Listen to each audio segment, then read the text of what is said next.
Aimee, pag-isipan, ha? Pag-iisipan na ipapa-impeach si Marcos at ipapa-drug test. O sige. Preliminary finding pa lang to na talagang walang obligasyon ang Pilipinas na iaresto si dating Pangulo, na yung ating pamahalaan ang determinado na lumahok doon sa pag-aresto ni Presidente Duterte, at ikatlo na Okay, so hindi naman talaga pinapa-aresto si PRRD. Alam nyo, hindi ko sinasabing iboto nyo si Aimee. Ako, I still consider her as a Marcos. So kayo na mag-decide, no? But as for me, hindi ko iboboto to. Okay? Pero kayo mag-decide, hindi ko po kayo didiktahan. Pero tama naman ang sinasabi ni Aimee dito. We will stand doon sa pagtama, palakpakan, pagmali, banatan. Okay? Hindi ko kinakampihan, pero at least may nakukuha tayong magaganda dito kay Aimee na sinasabi niya. No? Kung binobola man niya tayo, it's okay. Magagamit naman yan para sa kaso ni PRRD na talagang nailabas. Alam nyo kung bakit? Kasi wala namang ibang makakapaglabas ng mga yan dahil takot nga sa gobyerno. Sino bang naglakas ng loob dyan sa Senado na magkaroon ng hearing? Wala. Umurong lahat ang B. Urong ang B. Di ba? Buti pa si Aimee nagkaroon ng B, ng backbone. May B si Aimee. Nag-hearing siya. No? So, kung personal agenda ba niya yun, problema niya na yun. Basta importante, nagisa niya, si Boying, lumabas ang kapalpakan ni Boying, lumabas ang kapalpakan ni Torre, lumabas ang kapalpakan ni John Vic, lumabas ang kapalpakan ng magkapatid na Rimulya, lumabas yung pagkakapalpak na aresto kay PRRD. Good thing yan. No? Wala namang gagawa, di ba? At least, okay ito. nalabag ang ilang karapatan ni Presidente Duterte sa Isa pa yan, nalabag ang karapatan. Alam naman natin yon, pero at least lumabas sa bunganga nila. Kasi iba yung alam na natin Pero yung napaamin natin sila. Halimbawa, alam natin yung mga BBM vloggers, fake news. Yung mga ibang politiko, kurakot, pero yung mapaamin mo siya, malaking bagay yun. ilalim ng Saligang Batas ng Pilipinas. Isiniwalat ni Senator Aimee Marcos ang inisyal na ulat ng Senate Committee on Foreign Relations sa isinagawa nitong pagdinig sa Senado noong nakaraang linggo. Kaugnay ito ng investigasyon sa legalidad ng pag-aresto kay dating Pangulong Rodrigo Duterte at pagpapasuko sa kanya ng gobyerno sa International Criminal Court o ICC. Ayon kay Senador Aimee Marcos, diffusion notice lang ang natanggap ng pamahalaan na hindi nag-oobliga sa Pilipinas na isuko si dating Presidente Duterte sa ICC nang walang extradition o surrender. Kahit noong matapos isagawa ang provisional arrest sa dating Pangulo, wala rin anyang indikasyon na hinihiling ng ICC na ilipat o isuko si former President Duterte sa naturang international tribunal. The Philippines had no legal obligation to arrest former President Rodrigo Roa Duterte and turn him over to the international. Ayan, walang legal obligasyon ang Pilipinas na ibigay siya sa ICC. So, kung susundan ko yung sinasabi ni Aimee, inciting to ICC itong kapatid niya. Parang sila yung nag-udyok. Sulsulero di ba? No, kung bintang sila ng bintang sa atin na nag-uudyok o nagsusulsul tayo ng sedisyon, tayo naman magbintang. Sulsul kayo inuudyokan nyo yung ICC. Wala naman obligasyon ng Pilipinas, isinuko mo yung dating presidente. Diba? Insulto to kay Marcos. Itong ginagawa ni Aimee. Maganda ito na palabas, no? But then again, lumabas nga yung hamon. I-discuss ko po ito. Yung hamon ni Attorney Panelo dito kay Aimee na kung totoo ka, magsalang ka ng impeachment, ipa-impeach mo yung kapatid mo, di ba? So wag muna nating awayin si Aimee. Kung ayaw nyong iboto, wag nyong iboto.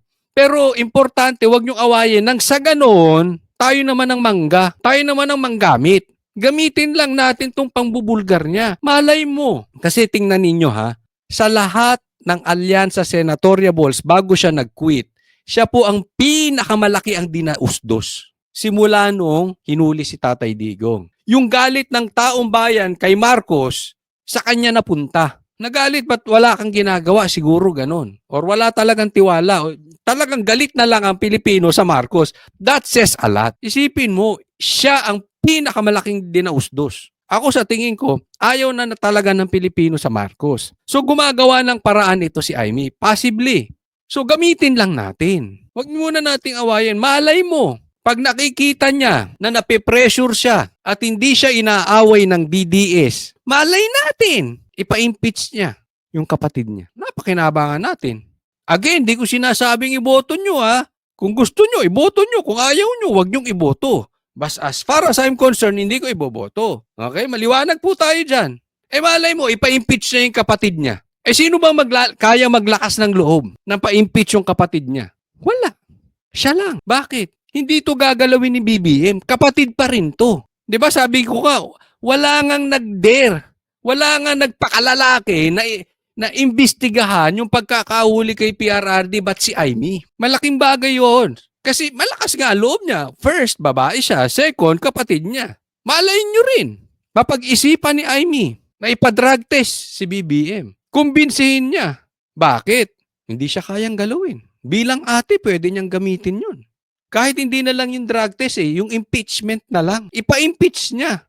Kasi itong mga binabanggit na illegal na pagkakahuli kay Tatay Digong, yung binabanggit mo, Senator Amy, ayan ay impeachable offense. Pinagkalulo mo ang kababayan mo. That is kidnapping. Kung susundan namin yung sinasabi mo. So dapat ma-impeach si Marcos dyan. Kung you are true to your report, you are true to your investigation, dapat ipa-impeach mo si Marcos. Huwag mo na awayin, baka ipa-impeach. O, edi babalik ang Pilipinas sa katinuan. Babalik ang pag-asenso ng Pilipinas. Mapapayapa ang Pilipinas. Diba? Ulitin ko, walang maglalakas ng loob as of now na magpakalalaki para impa-impeach si BBM. Kung nagawa niya kay Tatay Digong yung panggigipit, lalo na ngayon. Okay? Siya lang. Si Amy lang. National Criminal Court. What was received was only a diffusion notice, not verified or approved by the Interpol Secretariat. O, di ba? Walang red notice. Diffusion lang. Yung ginawa ni BBM, yung team BBM, hinug sa pilit. Kaya maasim pansin nyo. Kaya ang daming question. Hinug sa pilit talaga. Minadali. Parang sasabog na yung tae ni Torre. Sorry sa mga kumakain. Parang sasabog na yung niya, yung bitukan niya. Pag hindi niya nabitbit si PRRD agad-agad sa Netherlands. Ayaw niya nga paharapin na sa korte. Alam nila talo sila. Alam nila yun. No verification by the Interpol whether the request complied with Article 3 of their constitution, forbidding Interpol from undertaking any intervention or activities of a political, military, religious, or racial character. Sinabi rin ng senadora na may mga pagpaplano na rin ginawa ang mga kaukulang ahensya ng pamahalaan bago pa ang March 11 kung kailan inaresto si Duterte. So, ibig sabihin, pinagpaplanuhan na talaga. Merong bad motive ang gobyerno. Lumalabas din na may mga nalabag sa mga karapatan ng dating Pangulo nang ito ay inaresto. Finally, my third preliminary finding was that there were glaring violations of the rights of the former president. The constitutional safeguards guaranteeing liberty and due process of law were not observed. No warrant was issued by a Philippine court. The arrest did not fall within the exceptions of a warrantless arrest. Ang pinaano niya dito, hindi nag-issue yung korte natin na kung saan may jurisdiction tayo kay PRRD. Walang warrant of arrest. Maliwanag yan. At hindi nagfo-fall doon sa warrantless arrest ang pupwede. Okay? Kasi may mga halimbawa na pwede ka mag-aresto ng tao kahit walang warrant of arrest. Halimbawa, ongoing yung crime. Halimbawa, ng snatch. Di ba? Ng rape. Tapos nahuli, tumatakbo lang. Hindi mo kailangan pumunta sa korte para manghingi ng warrant. No? Pero ito, yung pagkakahuli kay PRRD, hindi naman yan parang tatakbo si PRRD. So ibig sabihin walang ongoing crime para magkaroon ng warrantless arrest. Samantala, iginiit naman ni Palace Press Officer Undersecretary Claire Castro na walang nilalabag na anumang batas ang gobyerno sa pag-aresto sa dating Pangulo na taliwas sa preliminary findings ng pagdinig na pinangunahan ng presidential sister. Ito na naman to, sagot ka na naman. Alam mo, kakasagot mo. Claire, ito ang masasabi ko, kakasagot mo. Ginagawa mong bakla yung presidente. Kasi tingnan mo ha, sa Pilipino, especially sa ating mga lalaki, nagkakaintindihan tayo dyan. Pag kinol yung attention mo, especially if you are a leader, pwede kang tumago ng bahagya lang sa mga tao mo. Pero yung para-parati ng ganito, tapos presidente, tapos kapatid ang kalaban, tapos ang sasagot itong si Claire, ginagawa niyang bakla, ginagawa niyang weak, ginagawa niyang mahinang lilalang. Ito si Marcos. Pinapakita niya na yung sinabi ni PRRD before na weak leader ito si BBM. Totoo. Nakatago ngayon sa palda ni Claire. Di ba? So, ako ayoko nang pag-usapan nito si Claire kasi bakit siya? Di ba? Bakit siya ang sasagot? Pag nagkamali ba siya ng sagot, may responsibilidad ng presidente? Wala. Oh, so anong pakialam namin sa'yo? Di ba? I mean, walang pakinabang ang Pilipino sa'yo. Kasi pwede mong sabihin ang lahat ng gusto mong sabihin, hindi naman magiging responsable yung presidente. Eh, hindi naman ikaw ang kailangan namin. Hindi naman ikaw ang sosolve ng problema namin. Hindi naman ikaw ang magde-decide ng pangyayari sa Pilipinas kung hindi yung presidente. So it's useless ano dito sa babaeng to. Kasi ginagamit ito ng presidente para tumago. Para magpakabakla. Hindi ko po iniinsulto yung bakla. Ano yan? Figuratively. Sabi nga ni Boying. Di ba? Tingnan mo si PRRD. Ano ang pagkakaiba ni PRRD? Akuin ko. Yung kasalanan nyo, akin yan. Ako mananagot. Ako makukulong. Hindi tumatago. Even yung kasalanan ng pulis, kinuha niya. Lalaki na yun ha. Kinuha pa niya. Si Marcos baligtad, tumago sa babae. Oh, walang kwenta, ba't pa natin pag-uusapan to? Oh, next topic na po tayo. Eto, BBM traidor, insulto ang gagawin sa kapatid. Bigyan natin komentaryo. Tinanggi ni na dating Senador Kiko Pangilinan at Bam Aquino na nakikipag-ugnayan sila sa alyansa ni... Sigurado kayo, baka para kayong si Marcos ha, tatanggin nyo na hindi makikipag-cooperate sa ICC pero kumakain din kayo ng suka ha. Sinabi nyo yan ha. Sige, tingnan natin. Pangulong Bongbong Marcos para mapasama sa senatorial lineup ng administrasyon. Lumutang yan matapos ang pagkalas ni Senator Amy Marcos sa alyansa at ang umuugong na pagkawala rin dito ni Las Piñas Representative Camille Villar. Nasa frontline balitang yan si Marian Enriquez.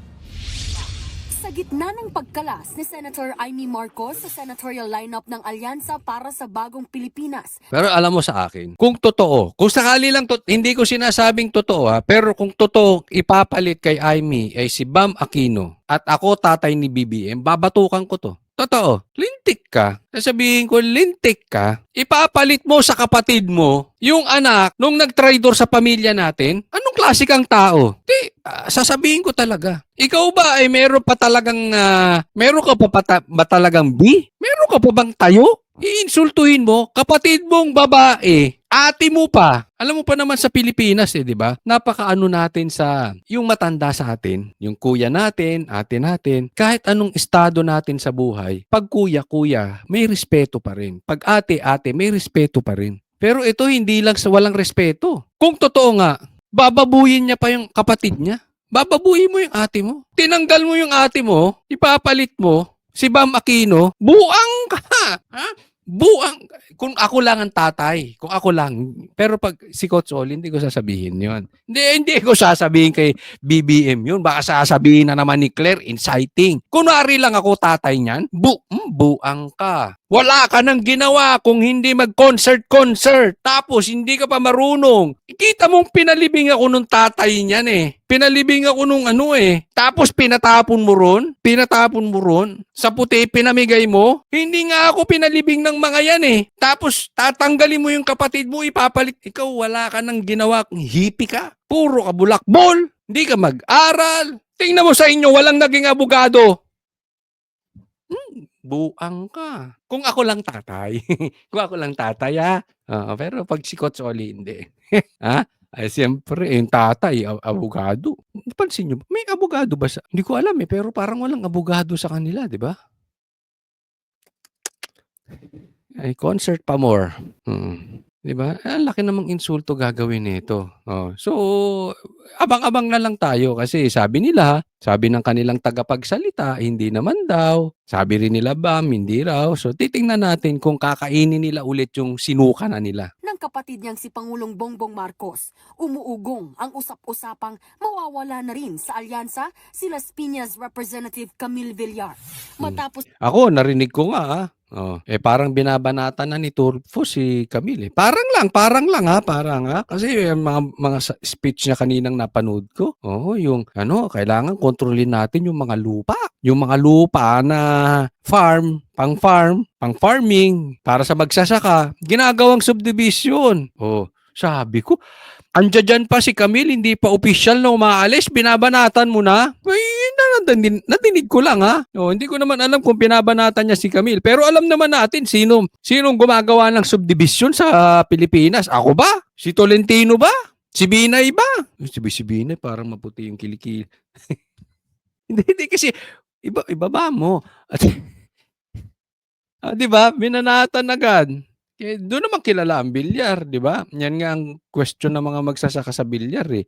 'Di ba? Yung lupa ginagawang subdivision. Yung para sa magsasaka ginagawang subdivision.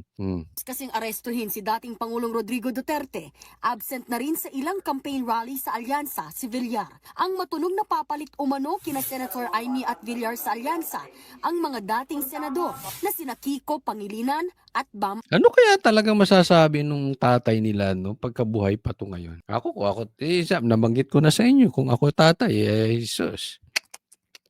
Ako may gusto akong tanungin dito sa mga kandidatong ito. Ako tanong lang kayo ba ay susuporta sa pagsugpo sa mga komunista? Tanong lang 'yon, Wala tayong pinagbibintangan kasi ako bukod sa ang talagang aking advokasya ay yung may hinto ang droga sa Pilipinas at komunista. 'Di ba? Kayo ba tutulong kayo para masugpo ang komunista? Aquino. Pero nanggaling na mismo sa campaign manager ng Alyansa na sina Votas Representative Ayan. That's completely untrue. I haven't met with Bam Aquino and Kiko Pangilinan. So, titingnan natin. Again, ako statement naman to ni Chanco, hindi naman statement ni Marcos. Pero kasi pag si Marcos ang nagsalita, kabaligtaran ang nangyayari. So, hindi ko alam kung ito'y statement lang ni Chanco o statement ni BBM. Pero kung ito'y statement ni BBM, ay, magjo-join talaga yan. Abang lang tayo. Magjo-join yan si Bam Aquino at si Kiko Pangilinan. Toby Chanco na hindi totoong nakikipag-ugnayan sila kina Pangilinan at Aquino. Giit ni Chanco nananatiling matibay ang alyansa slate at nakaayon sa agenda ni Pangulong Marcos. Ano ba agenda ni Marcos? Manatili hanggang forever sa posisyon. Pati si Pangilinan itinanggi ang chismis. Walang kumakausap sa Pakinggan nyo to sasabihin ni Pangilinan, ha? Wala daw kumakausap sa kanya. mula sa alyansa tungkol sa anumang coalition. No? Busy tayo sa kampanya. Sa kabila nito, bukas naman daw sila kung magkakaisa sa pagsusulong ng kanilang pangunahing advokasya. Mula pa naman nung umpisa, sinabi natin walang kulay ang gutom. Ayan, yun na. So, simula pa lang, walang kulay ang gutom. So, ibig sabihin, basta maitutulak ko yung aking advokasya na walang magugutom, pwede ako sa alyansa. Ganun Pwede ako sa Team Marcos. Kain suka! Pag tinuloy. Abang tayo. So kung ano man yung mga sinasabi po nila, sa atin bukas tayo makipagtulungan. Kung ano man sinasabi na bukas tayo sa pakipagtulungan. Saan? Sa Team Marcos. Whether it's alyansa, PDP, Hindi ka tatanggapin sa PDP. Huwag ka na doon. Promise, huwag mo nang banggitin ng PDP para lang banggitin sa isang sentence ang PDP at alyansa para lang maitago na pwede ka sa alyansa just in case maitutulak mo. Di umano ang pambobola mo tungkol sa usaping gutom. o iba pang grupo kung ang usapin ay food security. Food security. Ano nagawa niyo sa food security? Itinanggi rin ni Aquino na nakikipag Tinanggi mo rin sige Baka kain suka ka rin usap sila sa alyansa. Panawagan niya sa mga taga-suporta, huwag daw madistract. Tuloy-tuloy daw ang kanilang kampanya. Ito po pag-usapan natin. Makakatulong ba kung magjo-join si Bam Aquino at saka si Kiko Pangilinan sa alyansa? Ako sa tingin ko walang effect. Why? Alam naman natin na ang pula at dilaw ngayon ay in connivance na. Oo. Pink, yan ang pink. 'Di ba pag pinaghalo mo ang pula at dilaw pink, tama ba? Hindi ko alam yung color combination eh. Oo. Basta alam naman natin. Titingnan mo yung ibang vloggers ng dilaw. Kinakain na lang nila yung suka nila dahil sa ayaw lang nilang manalo ang Duterte dahil ang Duterte sinusugpo ang droga at sinusugpo ang komunista. Hindi ko alam kung anong motibo nila. But definitely nakikiayo na sila sa Marcos dahil mahina na sila eh. Alam naman natin wala nang makinarya dilaw. Alam naman natin that they have problems pagdating sa pera, sa makinarya. Kasi alam, billions po ang usapan dyan sa eleksyon. Ha? So wala na sila nun. Kaya yung mga dilawang vloggers, yun na, kinakain na lang nila yung sinuka nila para lang at least sila, nagagamit nila si BBM, hindi ang Duterte. At magtutulong silang kalabanin ng Duterte. So kaya para sa akin medyo walang effect eh. Dahil ang supporters ngayon ng Dilaw, they have no choice. Dalawa lang yan eh. Di ba? Yan lang naman talaga ang malakas dyan sa team na yan. So, pipili yan, doon na rin sa alyansa. Ang Dilaw talaga ngayon, I'm talking about the hardcore Dilaw. Talagang magpupula din yan. Para lang hindi manalo ang Duterte. Kaya lang, meron yung mga talagang nasa gitna na hindi naman hardcore pula, hindi naman hardcore Dilaw. Diba? So, andyadyaan ang pagtatalunan Halimbawa, ang Luzon, ang Visayas, Mindanao, for sure Duterte yan. Diba? Ang magkukuhanan na lang dito kung makakakuha tayo ng maraming boto sa Luzon. And sila, they will try to get as much as they can sa Visayas.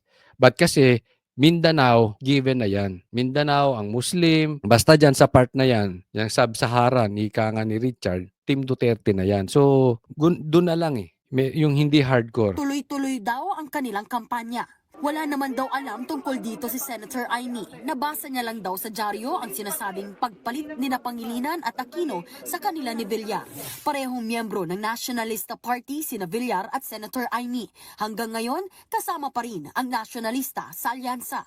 Dagdag pa ni Amy, wala pang anumang utos o direktiba ang partido kung saan sila kabilang. I saw her dad yesterday. Wala namang binanggit. Tinatanong ko, may direktiba ba ang NP? Sabi nila, wala. Pero kung kung tumuloy si